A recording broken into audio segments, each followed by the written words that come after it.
Hola amigos, nuevamente estamos aquí en Cine Debate.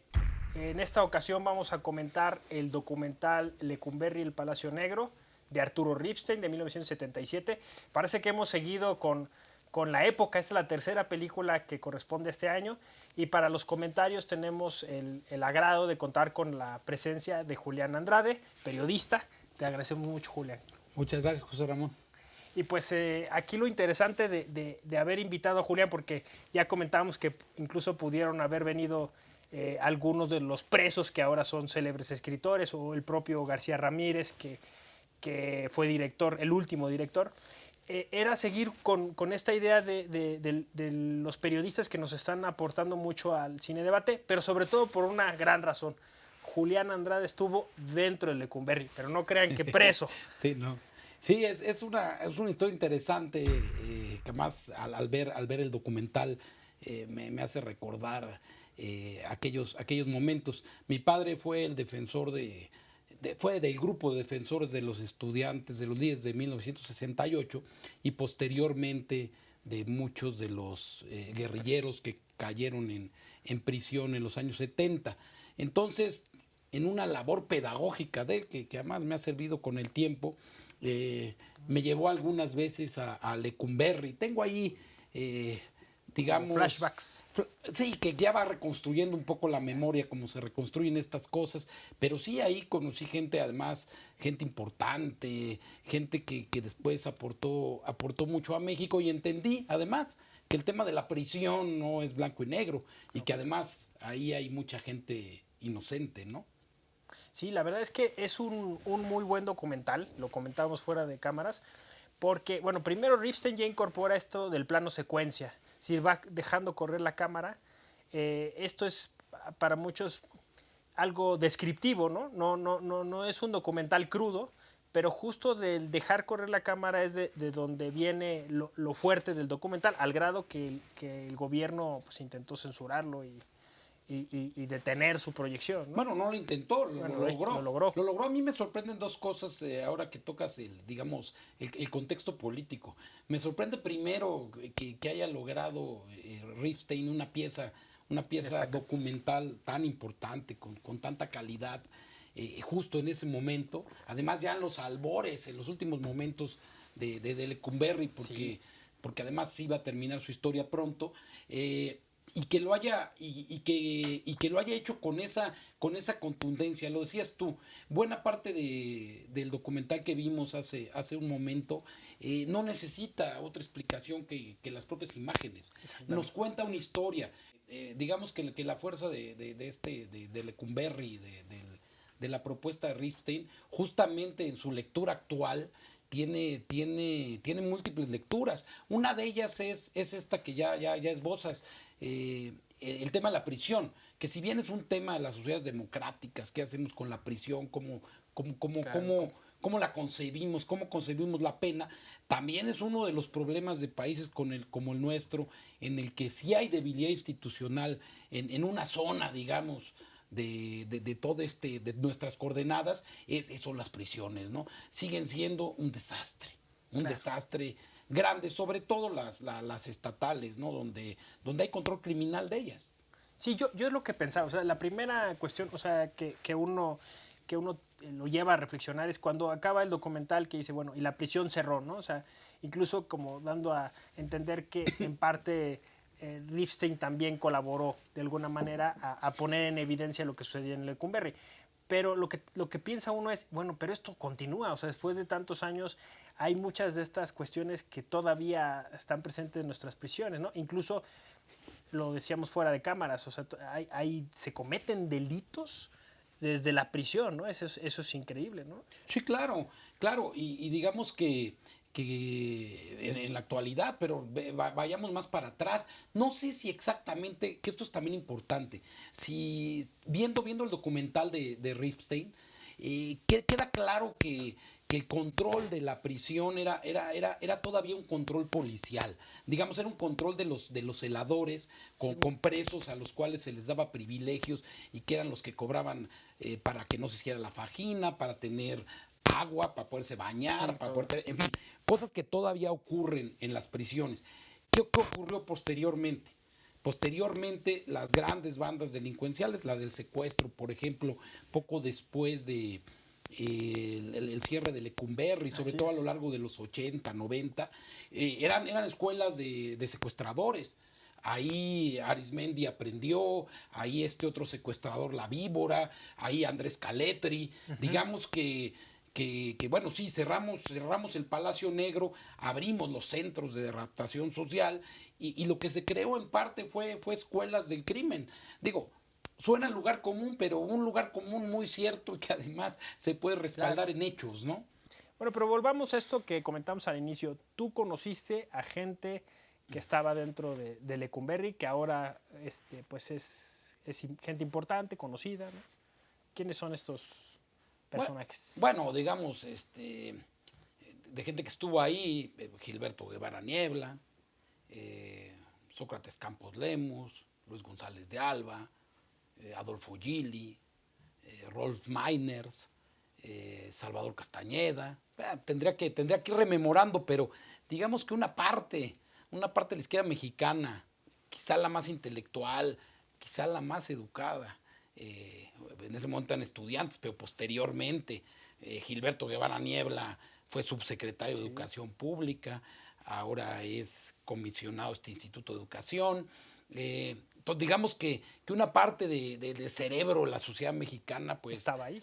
estaba ahí. Mira, pensemos, vayamos más atrás, alguien que no conocí pero que estuvo ahí diversas etapas, y no solo ahí, sino en diversas prisiones, José Revueltas, Y que escribió además ahí. uno de nuestros autores más grandes, más relevantes, más importantes. Esta relación perversa del Estado mexicano en aquellos años de tener una gloria de las letras y tenerla en prisión. Encerrada, ¿Por ¿no? qué? Porque era comunista.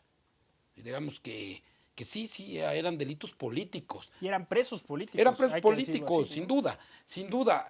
Sobre todo creo que en el caso de Revueltas, en el caso de Gili, Rolf Miners, los estudiantes del 68, no hay duda alguna.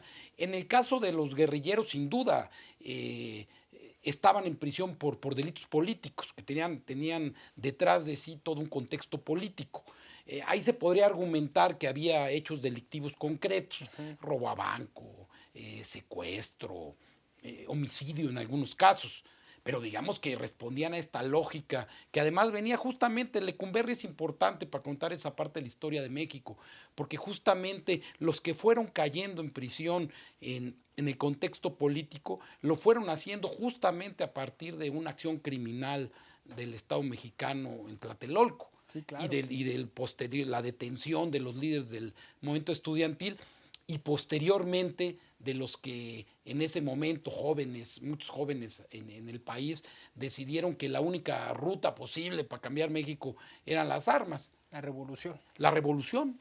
Y bueno, y por eso Lecumberri, digamos, hubo estudiantes y posteriormente miembros de la Liga 26 de septiembre, del movimiento armado revolucionario como Salvador Castañeda, del grupo de los Lacandones como Heriberto Díaz Sí. Cutiño, digamos, ahí estuvo representada esa parte, una parte, digamos, intelectual de la izquierda, los estudiantes, y una parte de la izquierda que decidió tomar las armas en aquellos años, ¿no? Claro, podríamos decir que era el receptáculo, y se va a oír a lo mejor muy fuerte, de la guerra sucia.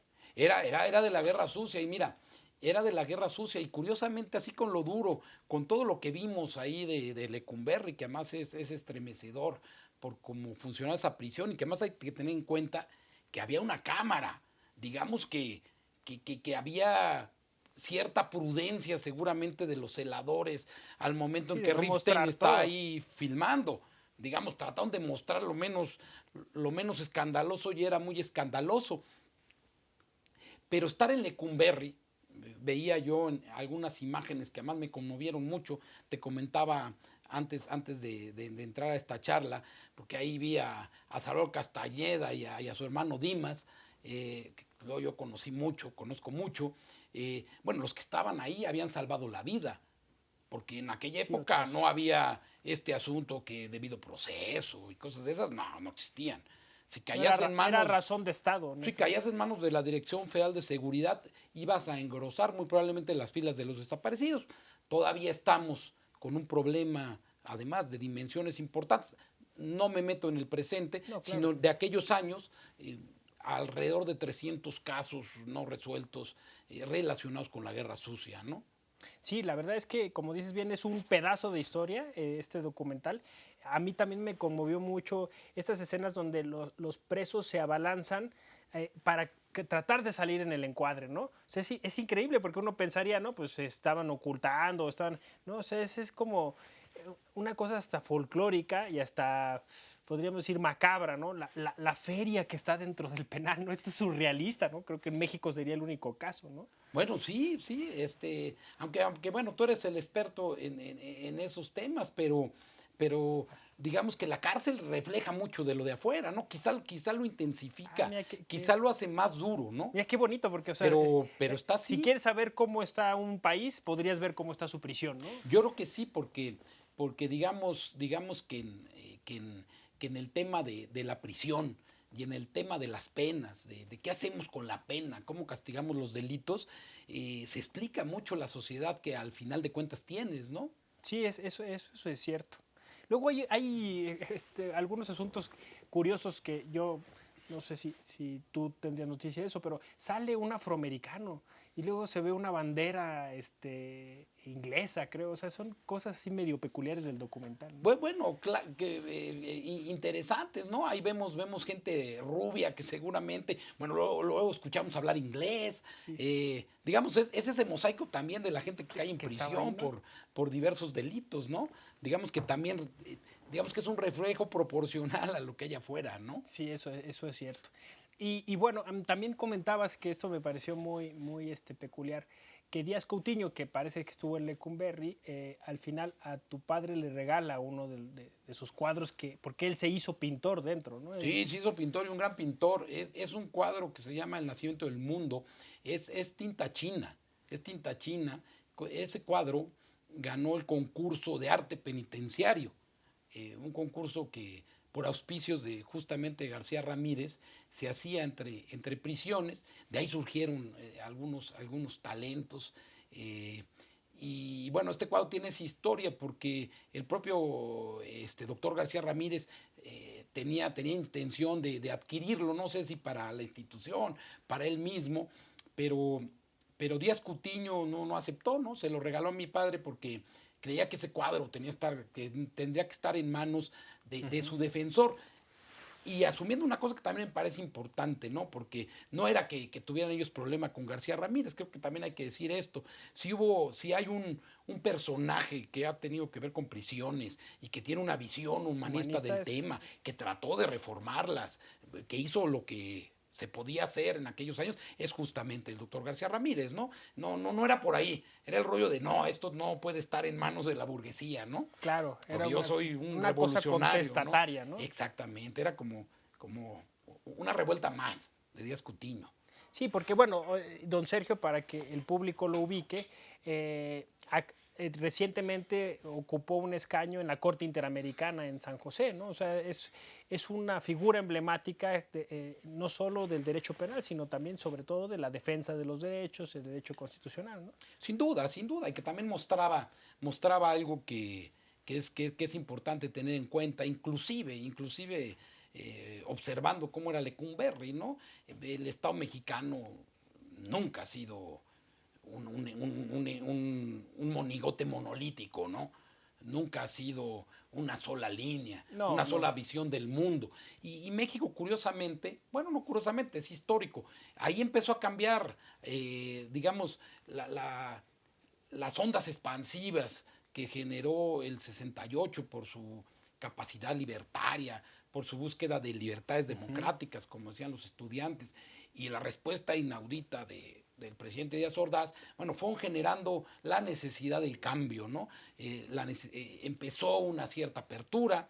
Creo que la propia película la muestra en parte, aunque esta apertura solo duró en el debut del documental en el Festival de Sí, ya, Acapulco. exactamente. Después ya Echeverría decidió que la apertura no era tanta, pero digamos, empezó una apertura que iría teniendo ya pasos más importantes con López Portillo, la reforma política, Exactamente. una cosa que a lo mejor la gente no sabe, pero en aquellos años, los de la película, el Partido Comunista estaba proscrito, no era legal. No era, Sí, sí. que el Partido Comunista Mexicano, para quienes nos escuchan, son jóvenes, a lo mejor no lo saben, es el centro, es el origen de lo que ahora es el PRD, y antes fue el origen de lo que fue el Partido Socialista Unificado de México, el Partido Mexicano Socialista, digamos, el núcleo central de la izquierda mexicana, Claro. que ahora gobierna la Ciudad de México, gobierna múltiples municipios, tiene un tercio de los diputados en el Congreso. Bueno, en aquella época, Alejandro Encinas, por ejemplo, el senador Encinas, que era un joven, tenía que estar a salto de mata. Bueno, Pablo Gómez pasó un rato en prisión y luego fue secretario general del PESUM. Digamos, también si contrastamos la película de Ripstein, Lecumberri, la leemos en su enfoque histórico, también vamos a valorar lo que ha cambiado México, ¿no? Claro, que en ese sentido, o sea, hay cosas, yo me pondría muy al estilo de Giambattista Vico de la espiral, ¿no? O sea, hay cosas Claro. que han mejorado y otras que han empeorado, porque en ese sentido creo que la ideología comunista pues, ha ido en picada, o sea, no hay una intelectualidad como esta que estás mencionando, No, claro que no, Se porque murió. ahí tienes toda la razón, es parte de la propia historia. Digamos, evolucionó el Estado mexicano y evolucionó la izquierda. Evolucionó la izquierda. Muchos de O los... involucionó, ¿no? Porque, no, en el sentido digo porque de alguna manera allí era oposición, o sea, al grado que terminaron en la cárcel, ¿no? Y hoy ya es como... Bueno, hay que tocas eso. Ahí sería un gran debate, ¿no? Ahí sería un gran debate. Yo sostengo que evolucionó porque entendió una cosa que fíjate, no estaba clara hasta el 84.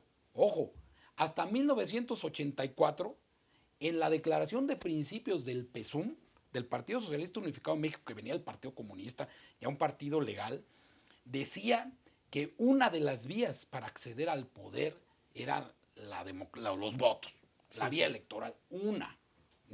Las otras. Vino el secuestro de Arnoldo Martínez Verdugo, que es otra historia, que lo secuestró un grupo guerrillero para cobrar una deuda y se consiguió, entre otras cosas, bueno, salvó la vida de Arnoldo, que quedara claro en la declaración de principios del PESUM que la única vía para acceder al poder era la vía democrática. Sí, Digamos, 84, 5, 6, 7 años después de que cerró sí, Lecumberri. 76. A veces, digamos, ha sido tan vertiginoso el cambio en México o en el mundo que a veces no reparamos en cómo éramos todavía en tiempos históricos. Son tiempos recientes si vemos para atrás, ¿eh? Sí, claro. Bueno, sí, en ese sentido evolucionó porque efectivamente la vía armada o esta cosa que una izquierda mexicana impulsaba, también es muy, muy complicado ese camino, ¿no? Claro, y haciendo un poco, digamos, para no ser críticos sin contexto Sí. de estos jóvenes que además cayeron en prisión, arriesgaron su vida, bueno, muchos están desaparecidos, otros murieron. Digamos que también había un contexto internacional distinto. Había Sí. una potencia internacional que era la URSS. No, estábamos en la Guerra Fría, o sea, Digamos que estaban peleando que dos había potencias. el socialismo real, como le llamó Sánchez Vázquez, gobernaba una parte del mundo. Yo creo que para mal, porque Sí. demostró cómo un sueño se convierte en pesadilla, pero bueno, digamos que era... Había viabilidad, ¿no? O sea, pues parecía que era una ruta, ¿no? Sí. Parecía que ahorita pareciera una locura. Es una locura. sí, sería algo anacrónico, una cosa que... Algo anacrónico que iría inclusive contra muchos de nuestros avances políticos, en derechos humanos, legales, en fin, creo nunca se sabe, ¿no? Todo Claro. puede empeorar, como dice Vargas Llosa, pero bueno, creo que hay temas que ya, al menos en el grueso de la población, de las fuerzas políticas, ya superamos, ¿no? Claro, es parte del proceso civilizatorio, dice. ¿no? Espero. Sí, no, y creo que efectivamente el documental se queda como eso, una pieza histórica. Decíamos que quizá muchas cosas desgraciadamente no han cambiado, incluso han empeorado en cuanto a la prisión, pero efectivamente pues vemos que también hemos evolucionado un poco, ¿no? O sea, sería un gran tema, ¿no? Preguntarnos hoy cuántos presos políticos hay en las cárceles mexicanas, ¿no? Y sería un centro también controversial, ¿no? Sin duda. Pero ¿qué tenemos distinto, digamos, tenemos distinto que tenemos un sistema de partidos que funciona, más o menos. Digo, a veces ahora parece, esto que comentamos, parece medio anticlimático por la situación Por el que contexto vive el que estamos país. viviendo, claro. Digamos, creo que pocos momentos hemos vivido así, estamos dentro de una crisis de consecuencias impensables, todavía, no sabemos. Sí, exactamente. Yo creo que estamos en la crisis, no estamos saliendo ni entrando a ella. Entonces, bueno, suena un poco raro hablar de democracia en países con 20,000 personas no localizadas, por no... Sí, sí, sí. Pero creo que sí, creo que en estos momentos todavía es más importante insistir que sí, que de todas formas eso es lo que hay que proteger. Claro, es las instituciones, ¿no? Pues sin duda. Bueno, pues creo que ese podría ser un gran colofón. Como dices, es un contexto político hoy complejo, porque, bueno, efectivamente a lo mejor ya no tenemos esa cantidad de presos políticos hoy en las prisiones, pero tenemos el otro problema de estas personas no localizadas o desaparecidas, y quizá tenga que ver esto, como también puede pensarse, no con el Estado propiamente, sino con otros grupos de poder, ¿no? Sí, creo que el asunto en el que hay que hacer hincapié sobre esta pieza histórica de Ripstein es que también en lo que ha cambiado las cosas es que ahora el Estado mexicano enfrenta poderes criminales que antes no existían en su magnitud. Digamos que ahora sí hay un reto del poder criminal a la autoridad, no se diga en las prisiones, en muchas zonas de nuestra vida pública. Claro. Digamos, por desgracia llegamos a eso, pero sí hay estos nuevos ingredientes. No que no hubiera crimen, siempre va a haber, tú lo sabes, es una cosa que forma parte de la sociedad, pero digamos el nivel de criminalidad, la densidad criminal que ya hay en algunas regiones del país, bueno, indica que vamos a estar conviviendo con un fenómeno pernicioso como ese algún tiempo, y ahora las prisiones, en aquella época, dudo mucho que Cecilia Falcón haya controlado Lecumberri. Digo, obviamente, y además hubo procesos al respecto, obviamente sobornó a los celadores para hacer el túnel y para fugarse de prisión, pero digamos que ahora sí tenemos prisiones en el país que gobiernan los propios reclusos, que están bajo control criminal. Claro. Digamos, no sé si era virtuosa tampoco esa corrupción de celadores, pero ¿a qué hemos llegado? A que seguramente, si no habría poder criminal en las prisiones de control criminal, sigue la corrupción de los celadores, pero ahora los celadores se han vuelto empleados y custodios en el mejor sentido de la palabra, en el más amplio sentido de la palabra, guardianes de los capos que viven en los reclusorios, ¿no? Así es, ¿no? Sí. Creo que efectivamente, bueno, pues es como para la comparación este documental, e incluso es historia viva, en el sentido que yo invitaría a los jóvenes, tú los ya has invitado a rememorar o a reconstruir o a leer sobre este periodo histórico, incluso a visitar Lecumberri, porque hoy alberga el Archivo General de la Nación y todavía son visibles este diseño panóptico, muy a la Bentham, a la Foucault, en donde se ven justamente desde el centro todos los corredores de las celdas, ¿no? Claro, que ahora lo que eran las crujías albergan documentos históricos. Exactamente. ¿No? La memoria de México está ahí. Ahí está, y se ha resignificado, ¿no? Como un memorial, digamos, a ese asunto. Digo, sí, es el memorial del viejo Palacio Negro, que ahora es nuestro gran archivo, lo cual es un buen epitafio de Lecumberri, el Palacio Negro, y bueno, ya de su historia posterior como un lugar para la reflexión histórica, para la investigación histórica, para el resguardo de la memoria. Curiosamente, quienes están guardados ahora en Lecumberri, lo cual no deja de ser una paradoja interesante de la historia, son todos esos documentos de los expedientes de los presos, los archivos de la Dirección Federal de Seguridad que metió gente a Lecumberri. Bueno, es para que además nuevas generaciones, la nuestra, las que vienen, las que están más arriba, bueno, reflexionemos sobre sobre ese periodo histórico en el que Lecumberri pues, significa más que ser solo la penitenciaría, ¿no? No, claro. Yo nací en 76, o sea, cuando cerraron Lecumberri, pero me tocó trabajar 3 años en la Galería 1 del Archivo General de la Nación y todas estas historias están ahí muy presentes, ¿no? Incluso gran parte del material que hay, por ejemplo, en YouTube, es sobre los fantasmas de Lecumberri, Claro. las apariciones, y la gente que trabaja ahí te habla de eso, ¿no? Y entonces hay como esta polarización, o sea, la mala vibra de toda esa historia del Palacio Negro y ahora la buena vibra con que se pretende relanzar, digamos, el espacio, ¿no? Y yo rescataría eso, ¿no? Como más allá, ya señalamos todo el reto que hay y el desastre de las prisiones. Pero bueno, pero también tiene ese significado de ese empuje que hay de la sociedad, de las instituciones, por sí ir construyendo un país mejor. Digamos, ya ahora habría pocas voces que celebren una prisión como Lecumberri o que celebren una prisión como las que tenemos. Claro. Son minoritarias. En aquellos años no, ¿eh?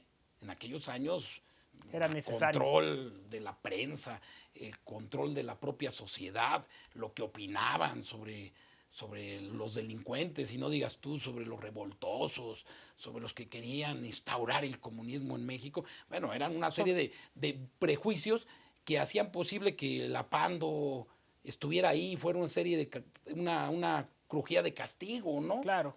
Sí, simplemente sobre los que opinan diferente, ¿no? Creo que ya eso es... El Eso ya hecho no. de que haya este programa ya muestra que hay algo diferente, ¿no? Y mira, y curiosamente, y eso nada más es una provocación contra los políticamente correctos. Sería un escándalo hacer una película así, porque ya hubieran dicho que se violaron todos los datos personales, la imagen de los presos, y se hubiera armado un desastre. O sea, Ripstein quizá no podría filmar una película así hoy en día. Es una provocación, pero no tan rara, ¿eh? Interesante. No tan Interesante rara. para nuestro público que son abogados y pro derecho humanista. A ver, tú dime, ¿es válido que a ese señor que le están tomando las huellas lo saquen en el cine? ¿Está sentenciado? No. Que sepamos, no. ¿Es válido? No, claro. Pues se violarían una serie de principios. Es para provocar, ¿no? Es para provocar, no. Yo creo que... De hecho, con el presunto culpable pasó. Y hubo incluso demandas contra los directores justo por este asunto que tú comentas, ¿no? Claro, yo creo que ahí es, digamos, es un poco viendo la pieza de Ripstein en una situación de cerrazón del régimen. Debemos de reflexionar también hasta dónde tenemos que equilibrar las cosas en México, ¿no? Es la paradoja de las libertades, porque, exactamente, porque luego se exagera en un sentido, ¿no? Pero me parece muy bien, muy atinado para terminar con el programa. Te agradecemos mucho, Julián, que te hayas tomado este tiempo para estar con nosotros. Esperamos que estés en otro programa. Gracias. Y pues a nuestros amigos recordarles que estamos en redes sociales. Ahora el hashtag va a ser Julián Andrade en Cine Debate. Esperamos también que nos sigan viendo los próximos programas, ya saben, sábado a las 9. Yo soy José Ramón Narváez Hernández. El cine nos hace muchas preguntas. ¿Qué preguntas? Esa ya es una pregunta. Nos vemos en el cine.